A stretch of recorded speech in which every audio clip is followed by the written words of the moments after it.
Hello everyone, আমাদের বাড়ি মনসা পূজায় তোমাদের সবাইকে ওয়েলকাম। আজকে ছিল মায়ের অধিবাস। আমি এখানে স্নান করে রেডি হয়ে গেছি। আজকে আমাদের সঞ্চম। আমি এখন চলে যাব পুজোর ওখানে। পুজোর এখানে সবাই সঞ্চমের প্রিপারেশন শুরু করে দিয়েছে। জানো তো, পুজো আসার আগে যত আনন্দ ফুর্তি আসলেই তো তাড়াতাড়ি চলে যায়।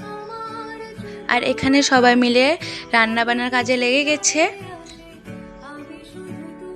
আর এখানে আমরা সবাই সকালের খাওয়া দাওয়া শেষ করে নিয়েছি। আর এখানে মা ওরা দুপুরের খাওয়া দাওয়ার রান্নাবান্নার আয়োজন করছে।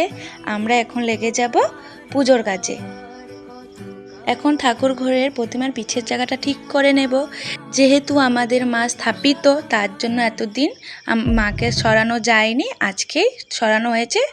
এখন ঠিক করে নিয়েছি, আমাদের কাজ প্রায় কমপ্লিট হয়ে গেছে। এখন আমি ভাত খেতে চলে যাব। আর জানো তো, এটা আমাদের বাড়ির বার্ষিক পুজো। এই পুজোতে আমাদের বাড়ির সবাই একসাথে হয়, কতই না আনন্দ ফুর্তি হয়। এই কটা দিন যে কি করে চলে যায় বোঝাই যায় না। এখানে আমরা সবাই আনন্দ ফুর্তি করে খাওয়া দাওয়া শেষ করে নিয়েছি। এখন প্রতিমা আনতে যাব। আর ঠাকুর ঘরের আগের প্রতিমাটাকে বের করে পেছন দিকে রাখা হচ্ছে, কারণ নতুন প্রতিমা আনবে। এখন আমরা চলে যাব প্রতিমা আনতে। আমি এখন রেডি হতে যাব। আমি রেডি হয়ে চলে এসেছি।